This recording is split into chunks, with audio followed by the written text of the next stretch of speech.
শুকরিয়া মহান রব্বুল আলামিন আমাদেরকে সালাতুল জুমার নামাজ আদার উদ্দেশ্যে আল্লাহ তাআলার ঘরে আসার তৌফিক ইনায়াত করলেন।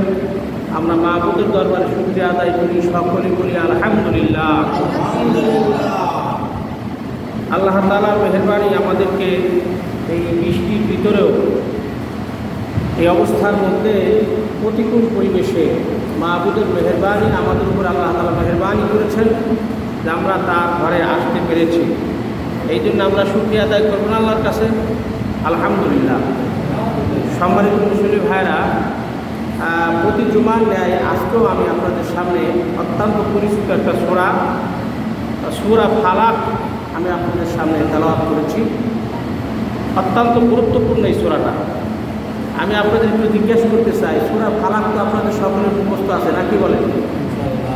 সকলেরই কি মুখস্থ আছে না? আলহামদুলিল্লাহ। প্রায় তো যারা নামাজ পড়ে তাদের এই সূরা ফালাক, নাস, সূরাতুল ইখলাস এগুলি তো প্রায়ই মুখস্থ থাকার একটা সূরা, ঠিক না? তো এই সূরাটা আমরা সকলেই মুখস্থ আছে, কিন্তু এই সূরাটা অত্যন্ত কোরআনে কারীমের ভিতরে গুরুত্বপূর্ণ সূরা। সেই বিষয়টা আমি আপনাদের সামনে আজকে আলোকপাত করব ইনশাআল্লাহ। এই সূরা আমরা যদি পড়তে যাই প্রথমে কি পড়তে হয়? কুল, তাই পড়তে হয় না? সূরা ইখলাস যদি আমরা পড়তে যাই সেখানে কিন্তু প্রথম পড়তে হয় কুল, এবং সূরা নাস যদি পড়তে হয় তাহলে আমরা পড়ি কুল। তিনটা সূরা পাশাপাশি, তিনটা সূরা শুরুতেই তো কুল রয়েছে। কুল মানে হে রাসূল আপনি বলুন, আপনি বলুন। কি বলতে বলছেন আল্লাহ পাক? বলছে কুল হে রাসূল আপনি বলুন আউযু বিরাব্বিল ফালাক। কুল হে রাসূল আপনি বলুন আউযু আমি আশ্রয় চাই বিরাব্বিল ফালাক, সকালবেলার অর্থাৎ প্রভাতের যিনি রব, সকালবেলা এই ফজরের নামাজের পূর্ব মুহূর্ত বা ফজরের নামাজের পরে যেই রব আমাদেরকে সৃষ্টি করেছেন সেই রবের কাছে আমরা কি চাই? আশ্রয় চাই। আউযু মানে কি? আশ্রয় চাই বিরাব্বিল ফালাক, যিনি হচ্ছে সকালবেলা অর্থাৎ ভোরবেলার রব, এই রবের কাছে আমি আশ্রয় চাই। এরপরে কার কাছে আশ্রয় চাই? কোন বিষয় থেকে পরিত্রাণের জন্য? আল্লাহর কাছে। মিন শাররি মা খালাক, ওই সমস্ত অনিষ্টকারিতা থেকে যেগুলি আল্লাহ তাআলা পৃথিবীতে সৃষ্টি করেছেন। এই সৃষ্টি জগতের মধ্যে থেকেও কিছু কিছু অনিষ্টকারী আছে, সেখান থেকে আমরা আল্লাহ তাআলার কাছে পরিত্রাণ চাই। 3 নম্বর হলো ওয়া মিন শাররি গাসিকিন ইযা ওয়াকাব, এবং ওই সমস্ত রাত্রিবেলার যে অনিষ্টকারিতা রয়েছে, এই রাতের অনিষ্টকারিতা থেকে আল্লাহ তোমার কাছে আশ্রয় চাই। ইযা ওয়াকাব, যখন অন্ধকার ঘনীভূত হয়ে যায়, যখন অন্ধকার আচ্ছন্ন হয়ে পড়ে, যখন অন্ধকার গভীর হয়, তখন তো আর কিছু দেখা যায় না। দেখা যায়? দেখা যায় না। ওয়া মিন শাররিন নাফাসাতি ফিল উকাদ, অর্থাৎ ওই সমস্ত যারা ফুৎকার দেয়, ফুঁক দেয়, ফিল উকাদ শব্দ গিরায়। ভাইরা আমার, গিরা বুঝছেন তো? দড়ির গিরা দেয় না? গিরা দেয় না? এই বড় যে দড়ির গিট্টু দেয় নাকি? গিট্টু দেওয়া যায় না? এই যে গিরা যেটা বলে গিরা, যারা ফুৎকার দিয়েছে এদের অনিষ্টকারী থাকে আল্লাহ তোমার কাছে পানা চাই। ওয়া মিন শাররি হাসিদিন, আর যেই লোকটা হিংসা করে এই হিংসুকের থেকে বাঁচার জন্য তোমার কাছে কি চাই? পানাহ চাই, তোমার কাছে মাপ চাই। তোমার কাছে কি চাই? এই হিংসাকারীর থেকে আল্লাহ তোমার কাছে আমি হিংসাকারীর অনিষ্টকারিতা থেকে আমি তোমার কাছে আশ্রয় চাই।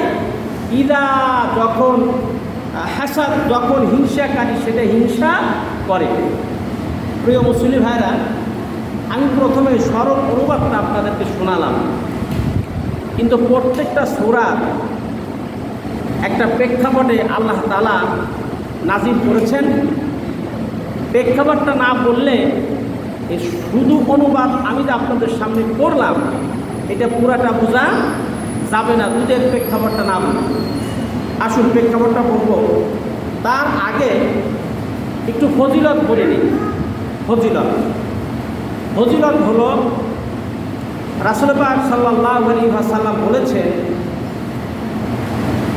তিনটে সময় যদি কেউ তিনটা সূরা পড়ে, সূরা ফালাক, সূরা ইখলাস যেটাকে আমরা বলি কুল হুয়াল্লাহ সূরা, এবং সূরা নাস, এই সূরা তিনটা সময় যদি কেউ তেলাওয়াত করে তাহলে আল্লাহ রসুল বলেছেন ওই লোকটা আল্লাহ তাআলার জিম্মাদারিতে চলে যায়। সুবহানাল্লাহ। এই সূরা যে তেলাওয়াত করবে আল্লাহ পাক তার এত খায়ের বরকত দিবেন যে উনার কেউ আর ক্ষতি করতে পারবে না। কেউ আর কি করতে পারবে না? ক্ষতি করতে পারবে না। এখন আমি আপনাদেরকে প্রশ্ন করতে চাই, কখন কখন তেলাওয়াত করতে হবে? রাসূল পাক সাল্লাল্লাহু আলাইহি ওয়াসাল্লাম বলেছেন, একটা হলো ফজরের নামাজের পরে। আমি কিন্তু আবার প্রশ্ন করবো, ছাত্র ভাইরা ভালো করে খেয়াল করে অ্যাটেনশন প্লিজ। একটা হলো ফজরের নামাজের পরে, আর একবার হলো সন্ধ্যার পর অর্থাৎ মাগরিব বাদ। আর একটা আমল বৈষ্ণবী করতেন, অর্থাৎ যখন তিনি ঘুমাইতে যাইতেন, ঘুমাতে যাওয়ার আগে সকালবেলায় যদি কেউ ফজরের নামাজের পরে 3 বার সূরা ইখলাস পড়ে, 3 বার সূরা ফালাক পড়ে, 3 বার সূরা নাস পড়ে, তাহলে কয়বার হইল? 9 বার হইল। এরপরে মাগরিবের পরে যদি কেউ সূরা ফালাক পড়ে, সূরা নাস পড়ে, সূরা ইখলাস পড়ে 3 বার, তাহলে 3 তিরিক্ষা কতবার হইল? 9 বার হয়ে গেল। আবার যদি কেউ এশার নামাজের পরে, অর্থাৎ যখন ঘুমাতে যাবে তখন 3 বার সূরা ইখলাস, 3 বার সূরা ফালাক, 3 বার সূরা নাস তেলাওয়াত করে, তাহলে কতবার হয়ে গেল? ওখানেও 3 তিরিক্ষা 9 বার হয়ে গেল। এখন হিসাব হলো, রাসূল বলেছেন এই যে 3টে সময়ে এই আমলটা যদি করে, বুখারী শরীফের হাদিস, ফজরের নামাজের পরে যদি কেউ এই আমল করে তাহলে মাগরিবের পর্যন্ত ওই লোকটা আল্লাহ তাআলার জিম্মাদারিতে চলে যায়। অর্থাৎ পৃথিবীর যেই সমস্ত অনিষ্টকারিতা রয়েছে, জিনদের থেকে মানুষদের থেকে আল্লাহ তাআলা সকল প্রকার বিপদ আপদ বালা মুসিবত থেকে বান্দাকে হেফাজত করবে। আবার আল্লাহ তাআলা জিম্মাদারিতে চলে যায়, এই লোকটার কোনো ক্ষতি আল্লাহ তাআলা হইতে দেবে না। তাহলে তেলাওয়াত করতে হবে কখন? ফজরের নামাজের পরে। সময়টা বলে দিলাম। 2 নম্বর সময় হলো মাগরিবের নামাজের পরে। 3 নম্বর সময় হলো ঘুমানোর আগে। এখন আমার দিকে সবাই তাকান, মেহরবানি করে তাকান।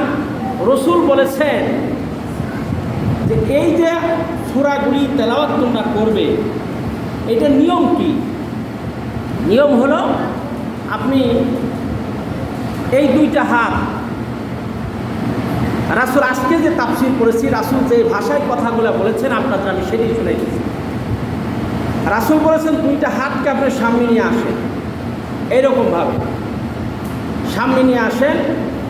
সূরা ইখলাস 3 বার পড়েন, সূরা ফালাক 3 বার পড়েন, সূরা নাস 3 বার পড়েন।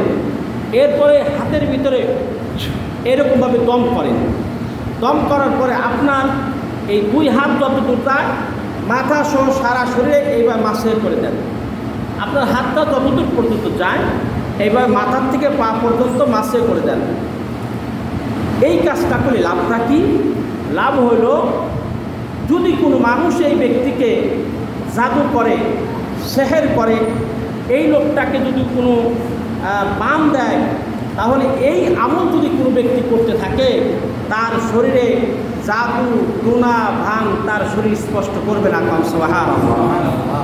কারণ কি, আল্লাহ তাআলা বলেছেন এই আমল যে করবে আল্লাহ পাক ওই বান্দাকে আল্লাহ তাআলা জিম্মাদারিতে নিয়ে নেন। ওই বান্দাকে প্রোটেকশন করার দায়িত্ব আল্লাহ পাকের হয়ে যায়। এই জন্য রাসূল পাক সাল্লাল্লাহু আলাইহি ওয়াসাল্লাম বলেছেন এই সূরা তিনটার অনেক মর্যাদা রয়েছে। এর পাশাপাশি যদি কেউ সূরা ইখলাস 3 বার তেলাওয়াত করে, রাসূল বলেছেন কোরআনুল কারীমের 3টা ভাগের একটা ভাগ অর্থাৎ 30 পারা কোরআন। কত পারা কোরআন? 30 পারা কোরআনের 10 পারা তেলাওয়াত করলে যে সওয়াব পাওয়া যাবে, রাসূল বলেছেন ওই পরিমাণ সওয়াব বান্দার আমলনামায় দান করে দিবেন। সুবহানাল্লাহ, আল্লাহু আকবার। ভাইরা আমার, এই আমলটাকে আমরা করতে পারবো ইনশাআল্লাহ? পারবো না? পারবো। জি, তাহলে আসুন আমরা সামনের দিকে অগ্রসর হই। আমি আপনাদের সামনে আজকে যেই সূরা তেলাওয়াত করেছি সূরার নাম হচ্ছে ফালাক। এর পরবর্তী সূরার নাম হচ্ছে সূরা নাস।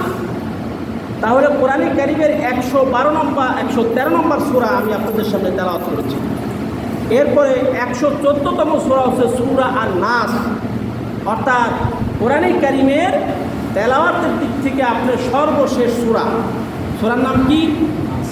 সূরা নাস। আর যদি কোরআনুল কারীম আমরা তেলাওয়াত শুরু করতে চাই, কোন সূরা দিয়ে শুরু করব? আলহামদুলিল্লাহ সূরা, অর্থাৎ সূরা ফাতিহা দিয়া। আর কোরআনুল কারীমের সর্বশেষ যে সূরা, সেই সূরার নাম কি? সূরা নাস। বলেন তো সবাই, কি নাম বললাম? সবাই উত্তর দেয় না, সবাই একসাথে বলে সূরার নামটা কি? নাস। আমরা যারা এখানে আসছি আমাদের একটা নাম আছে, কি নাম? না, আমরা একটা জাতি গোষ্ঠী হিসেবে একটা নাম আছে না? আমরা কি? আমরা মুহাম্মদ সাল্লাল্লাহু আলাইহি ওয়াসাল্লামের উম্মত। কিন্তু যদি এই হাটে মানুষ গরু নিয়ে গরু তুলে না, এখন যদি জিজ্ঞেস করে এগুলোর নাম কি, মানুষ কি বলবে? এগুলো আমার গরু। কি নাম? গরু। কতগুলো ছাগল দেখলে যদি আপনারা জিজ্ঞাসা করে এগুলোর নাম কি, আপনি কি তারা মোহাম্মদ বলবেন? ছাগলের নাম বলবেন যে এগুলো হলো গড, ছাগল। আর অনেক জায়গায় বাংলায় বলে মানুষ, আরবিতে বলে নাস। আরবিতে কি বলে? নাস, ইনসান। অর্থাৎ আল্লাহ তাআলা এই মানুষের নামে একটা সূরা দান করেছেন কোরআনুল কারীমের ভিতরে, সেই সূরার নাম হচ্ছে সূরা নাস। তাহলে আমরা যারা এখানে মসজিদে উপস্থিত আছি আমরা সবাই কি মানুষ নাকি? আমরা কি মানুষ? এটা বাংলায় বললাম মানুষ, আরবিতে বলে ইনসান। এই মানুষের নামে আল্লাহ তাআলা কোরআনুল কারীমের ভিতরে একটা সূরা দিয়েছে, সেই সূরার নাম কি? কেবলই তো বললাম। আলহামদুলিল্লাহ। এদের মসজিদে অ্যাটেনশন থাকতে হবে যে আমি যে কী প্রশ্ন করি, তাহলে কি বললাম এটা বুঝতে পারবে। সেই সূরার নাম কি? আমরা যে মানুষ, আমাদের নামে আল্লাহ পাক একটা সূরা দিয়েছেন। আচ্ছা, আমি তো আপনাদের সামনে কথা বলি, কথা কি বোঝা যায় না? তাহলে একটু ধীরে সস্ত বলবো, না বোঝা যায়। আচ্ছা, আমরা যে এখানে উপস্থিত আছি একসাথে বলবেন আমাদের একটা বাংলায় নাম আছে, বলেন তো নামটা কি? মানুষ। আলহামদুলিল্লাহ, অনেকে বলেছেন। একসাথে বলতে হবে যে আমরা যারা এখানে আছি আমাদের নামটা কি? আমরা মানুষ। এই মানুষের একটা আরবি আছে, এই মানুষের নামে আল্লাহ তাআলা কোরআনুল কারীমের ভিতরে একটা সূরা নাযিল করেছেন, সেই সূরার নামটা কি? সূরা নাস। কি নাম? সূরা নাস। আলহামদুলিল্লাহ। তাহলে মানুষের নামে কিন্তু কোরআনুল কারীমের ভিতরে সূরা আছে, সেই সূরার নাম হচ্ছে সূরা নাস। এই নাস মানে হলো মানুষ। আল্লাহ পাক এই মানুষের নামে কোরআনুল কারীমের ভিতরে সূরা অবতীর্ণ করেছেন, তাও যেমন তেমন সূরা না। এই সূরাটা হচ্ছে কোরআনুল কারীমের সর্বশেষ সূরা, অর্থাৎ 114 নম্বর সূরা। এখন বলেন তো, এই যে আমরা কোরআনুল কারীম তেলাওয়াত করি, কোরআনুল কারীমের ভিতরে মোট কতটা সূরা আছে?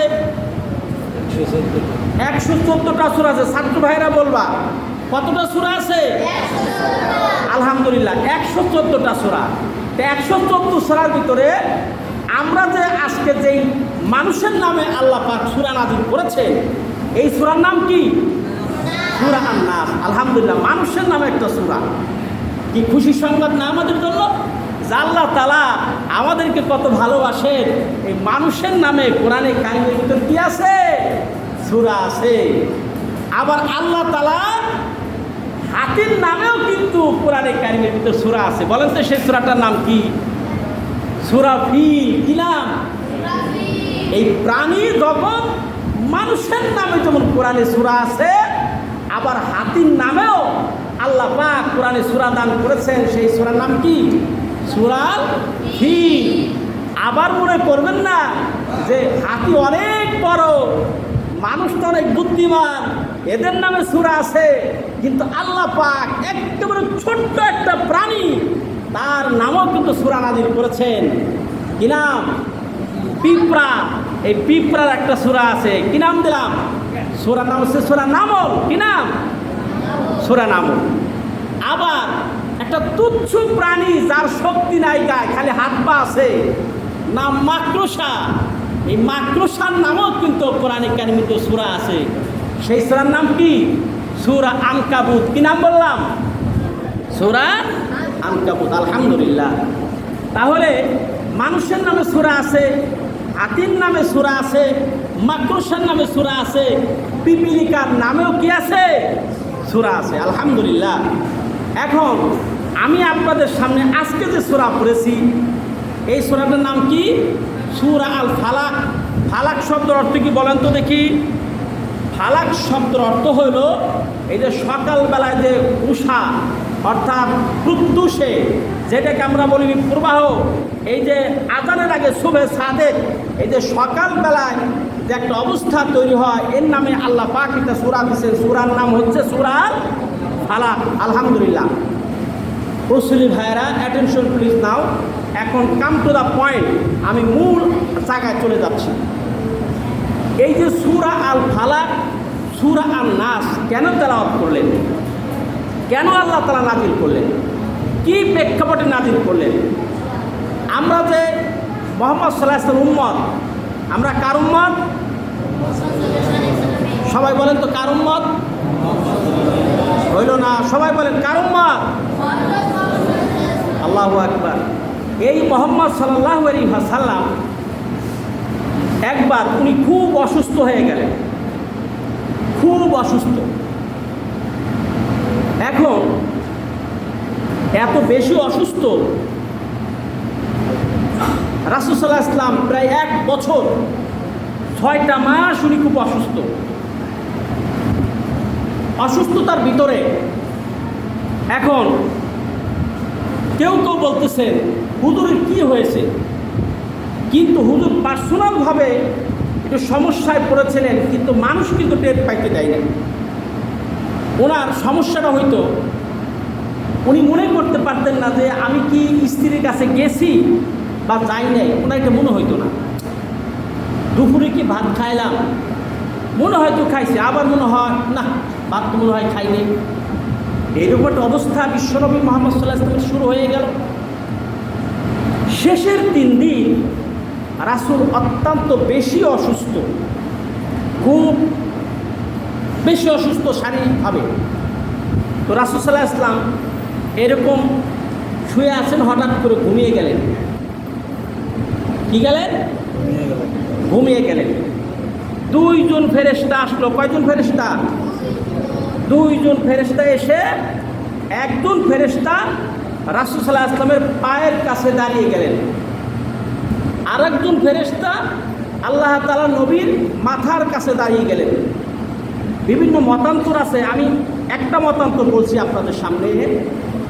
মাথার কাছে যে ফেরেশতা, উনি পায়ের কাছে দাঁড়ানো ফেরেশতারে জিজ্ঞেস করে, ও ভাই আপনি কি জানেন এই যে আমাদের নবী মুহাম্মদ সাল্লাল্লাহু আলাইহি ওয়াসাল্লাম এত অসুস্থ কেন, এর কি হয়েছে?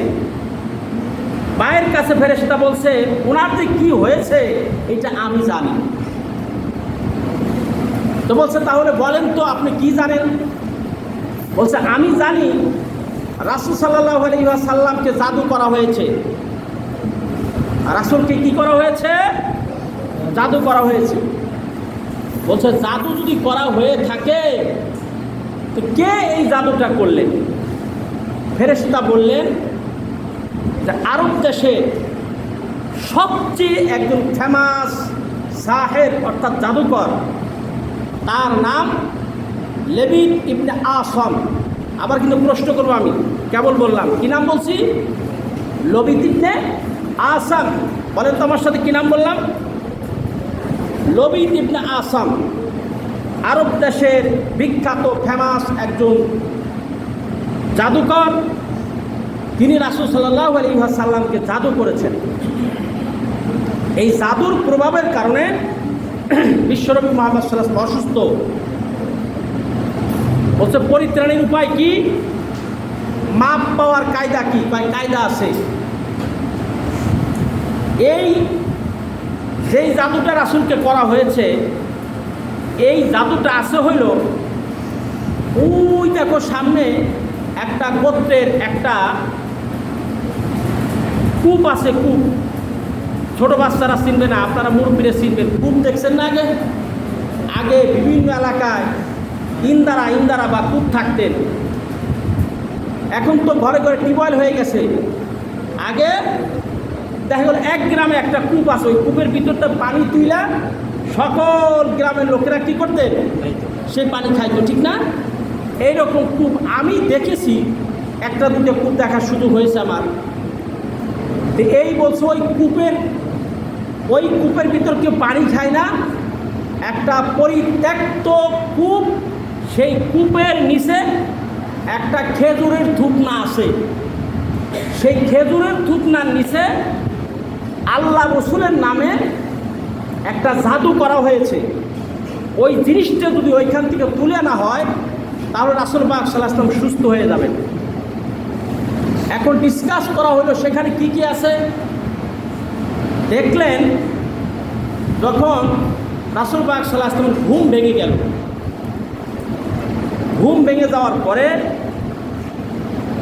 রাসূল স্বপ্নে দেখার পরে আয়েশাকে বললেন, আয়েশা, আমি যে কী কারণে অসুস্থ, কিছুক্ষণ আগে দুইজন ফেরেশতা আমাকে বলে দিয়েছেন যে আমাকে জাদু করা হয়েছে।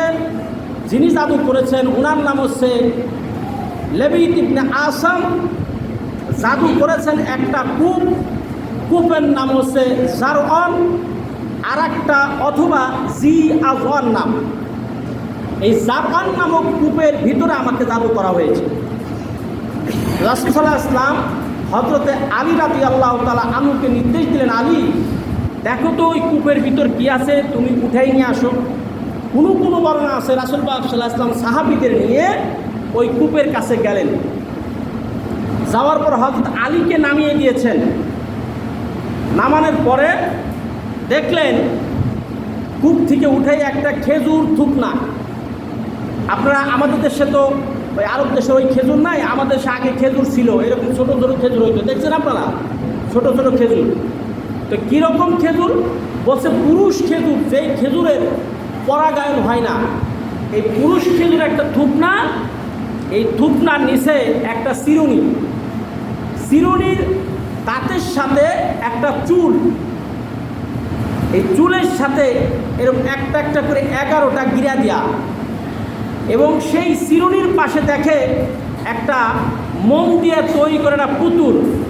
সেই পুতুলের গায়ে দেখে এরকম কাটা ফুটানো। তখন এইটা তুলে আনা হইল। ঘটনা ঐতিহাসিকরা লেখেন, আসম, লেবিদ বিন আসম খুব কৌশলে রাসূল পাক সাল্লাল্লাহু আলাইহি ওয়াসাল্লামের বাড়িতে একটা ইহুদি ছেলে কাজ করত। ইহুদি ছেলেরে বললেন, তোমার অনেক উপঢৌকন দিব, তুমি যদি একটা কাম করতে পারো। বলছে কামটা কি? বলছে রাসূল যেই চিরুনি ব্যবহার করেন ওইরকম একটা পুরাতন চিরুনি, এবং তার একটা মাথার বাবরি চুল যদি তুমি এনে দিতে পারো, তোমাকে অনেক পুরস্কার করা হবে। তো সুকৌশলে একটা চুল এবং এই চিরুনি জাদুকরের হাতে তুলে দেন। জাদুকর ওই জাদুটা করেছেন। তো যখন সেইটা উপরে তুলে আনা হলো, খেজুরের থুপনার ভিতর থেকে বের করা হলো চিরুনি, সাথে চুল এবং একটি মোম দিয়ে তৈরি ছোট্ট একটা পুতুল। পুতুলের গায়ে এইরকম কাটা ফোটানো। জিবরাইল আলাইহিস সালাতু ওয়াস সালাম বলেন, ইয়া রাসূলুল্লাহ, আপনি সূরা ফালাক এবং সূরা নাস এই দুই সূরা মিলায় 11টা আয়াত। কয়টা আয়াত? 11টায়।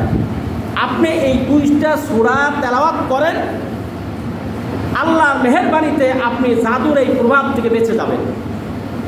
রাসূল পাক সাল্লাল্লাহু আলাইহি ওয়াসাল্লাম উনি এই যে সূরা ফালাক এবং নাস তেলাওয়াত করলেন, বিভিন্ন বর্ণনা আছে, দর্শকরা বলেছেন রাসূল যখন এই এক একটা আয়াত তেলাওয়াত করতেছিলেন, এক একটা আয়াত পড়েন আর যতগুলো 11টা গিরা দিয়া আয়াত পড়ার সাথে সাথে ওই গিরাগুলি টাস টাস করে খুলে যাইতে লাগলো। সুবহানাল্লাহ। রাসূল পাক সাল্লাল্লাহু আলাইহি ওয়াসাল্লাম বলেন, আমি যখন সূরা ফালাক এবং সূরা নাস তেলাওয়াত করলাম, তেলাওয়াত করার পরে আমি জাদুর প্রভাব থেকে মুক্ত হয়ে গেলাম এবং আমি রাসূল বিশ্বনবী মুহাম্মদ সাল্লাল্লাহু আলাইহি ওয়াসাল্লাম আমি সুস্থ হয়ে গেলাম। সুবহানাল্লাহ। এবং বলেছেন যে আমার কাছে মনে হইতো একটা বড় ধরনের রশি দিয়ে আমাকে বাইধে রাখছে। যখন আমি সূরা ফালাক এবং নাস তেলাওয়াত করলাম, তখন আমি জাদুর প্রভাব মুক্ত হইলাম এবং আমি সুস্থতা অনুভব করলাম। সুবহানাল্লাহ। রাসূল পাক সাল্লাল্লাহু আলাইহি ওয়াসাল্লাম বলেছেন, দুনিয়ার উম্মতেরা শুনে রাখো, তোমাদেরও অনেক সময় জাদুর প্রভাব তোমাদের হতে পারে, তোমাদের বান দিতে পারে, তোমাদের জাদু টোনা করতে পারে। কিন্তু যদি কোনো ব্যক্তি, এটা ট্রিটমেন্ট বলেছেন রাসূল, যদি কোনো ব্যক্তি 3 কুট পরে দম করে সারা শরীর এইরকম সুন্দর করে তার শরীরটাকে ফুঁকায় দেয়, রাসূল সাল্লাল্লাহু আলাইহি ওয়াসাল্লাম বলেছেন যদি ফজর নামাজের পরে কোনো ব্যক্তি পড়ে, মাগরিব পর্যন্ত ওই লোকটার জাদু টোনা ভাঙ শরীর অ্যাটাক করতে পারবে না। সুবহানাল্লাহ। কারণ রাসূল বলেছেন 70,000 ফেরেশতা ওই ব্যক্তির পাহারাদার হয়ে যাবে। আর আল্লাহ তাআলা বলেছেন এই আমল যে করবে ওই বান্দা আমার জিম্মাদারিতে চলে যাবে, অর্থাৎ আমি আল্লাহ পাক তার শরীরের প্রোটেকশন দেব, জাদু টোনা ভাঙ মানুষ কোনো ক্ষতি করতে পারবে না। আমার ভাইরা, সর্বশেষ কাম টু দ্য পয়েন্ট, আমি একটা পয়েন্ট আপনাদের বলে আলোচনা শেষ করছি। একটা আলোচনা আমি আপনাদের প্রশ্ন করবো, দেখি কে কে উত্তর দিতে পারে। এই যে আমরা যারা পৃথিবীতে এসেছি, বলেন তো মায়ের গর্ভে থাকা অবস্থায় বিড়ি খাওয়া শিখছে কিনা কিনা বলেন। একটা লোক বলেন যে আমি যখন মায়ের গর্ভে ছিলাম তখনই বিড়ি খাইতাম। মায়ের গর্ভ থেকে কেউ তুমি আসার পরে যখন 5-6 বছর বয়স, 8 বছর বয়স, তখন কি কেউ গাঁজা খায়, কেউ মদ খায়, বিড়ি খায়? বাইরে আমার কখন খায় বলেন, কথা বলেন। বড় হইলে খায়, একলা খাওয়া শিখে, একলা খাওয়া শিখে না, কোন উস্তাদের মাধ্যমে শিখায়, ঠিক কিনা? কেউ তাকে বলে দোস্ত একদিন সিনেমা দেখলে তোর কোনো সমস্যা নাই, চল না একটু দেখে আসি। কেউ বলে আরে কত বিড়ি আমরা খাই, তুই একটু 5 দুটো টান দে, একটা টান দিলে তাতে কিছু আসে যায় না। আসে না এরকম উস্তাদ দুনিয়ায়? আবার অনেক উস্তাদ আছে, দোস্ত কোনো একটা ব্যাপার না, ডাবের পানির ভিতর দিতেছি 2 ফোঁটা, তুই 1 গ্লাস একটু খাইয়ে দেয়। উস্তাদ আছে না এরকম? 1 দিন 2 দিন, যখন 3 দিন খাওয়ায় তখন সে আস্তে আস্তে ওই দিকে অগ্রসর হয়। তাহলে আমি আলোচনার থেকে শিক্ষা দিচ্ছি এই কথা বলে যে আমাদের দায়িত্ব হলো কি, আল্লাহ তাআলা বলছেন ইয়া আইয়ুহাল্লাযীনা আমানু কুনু মা সাদিকিন, অর্থাৎ হে ঈমানদার লোকেরা তোমরা সত্যবাদীদের সঙ্গী হয়ে যাও। যারা ভালো মানুষ, যারা এই নেশাগ্রস্ত না, তুমি বন্ধু বানাবা কাকে? তাকে। যদি তুমি দেখো ওই লোকটা তোমাকে নেশার দিকে নিয়ে যাইতে পারে, ওই লোকটা তোমাকে বিড়িখোর বানাইতে পারে, ওই লোকটা তোমাকে মদখোর বানাইতে পারে, ওই লোকটা তোমাকে জোয়ার বানাইতে পারে, ওই লোকটা তোমাকে নেশাগ্রস্ত গাঁজাখোর বানাইতে পারে, এই রকম বন্ধু আমাদের 3 তালাক দেওয়া উচিত কা উচিত না বলেন? এইরকম বন্ধুদের কয় তালাক দিবেন? আর বাঙালি কথা কয় না কা, কত তালাক দিবেন? এখন কথা বলতেছেন না, কিন্তু যখন ছেলে খারাপ হয়ে যাবে তখন বলবো হুজুর তাবিজ কোয়াজ দ্বারা আমার ছেলে তো শেষ, তখন হুজুরের কাছে আসবেন। এখন হুজুরের কথা আমল নামায় নিতেছেন না, কিন্তু নিবেন এক সময়, যখন ছেলে ডিক্লাইন হয়ে যাবে, নষ্ট হয়ে যাবে, তখন আসবেন হুজুর আমার ছেলে তো খুব ভালো ছিল, ও কারোর সাথে সালাম ছাড়া কথা বলতো না, এখন খালি চুপচাপ থাকে, ঘরের কোনায় বসে থাকে আর ফেসবুক দেখে, আর কোথায় যেন যায় ইমাম সাহেব একটু আমার একটু পানি করা দেওয়া যায়, একটু কবাজ রেখে দেওয়া যায়, কিন্তু তখন ওর কবাজ গিলাই খাওয়াইলেও এই নেশার থেকেও কখনো ভালো হবে না। একটা মস্তান ভালো হয়, সন্ত্রাস ভালো হয়, নেশাগ্রস্ত পোলাপান ব্যক্তি, সমাজ, রাষ্ট্র সবকে ক্ষতি করে, সে কখনো ভালো হইতে পারে না। প্রিয় ভাই, আমার তো খারাপ লাগলো কথাগুলি, এটা বাস্তব কথা বললাম। আজকের আয়াত থেকে আমরা এই শিক্ষা পেলাম, আমরা বন্ধু নির্বাচন করে সৎ দেখে অসৎ বন্ধু থেকে আমরা তালাক দেব। তাদের সাথে আমরা মিশব না। যুব সমাজকে আমি খুব রিকোয়েস্ট করতেছি, এই সমস্ত বন্ধুদেরকে আমরা পরিত্যক্ত করব। তাহলে এই সামনের এই সমাজ নেশার হাত থেকে আমরা বাঁচাইতে পারবো কিনা ইনশাআল্লাহ। আল্লাহ তাআলা আমাদের সকলকে তৌফিক দান করুন। আমিন। আসসালামু আলাইকুম ওয়া রাহমাতুল্লাহি ওয়া বারাকাতুহু।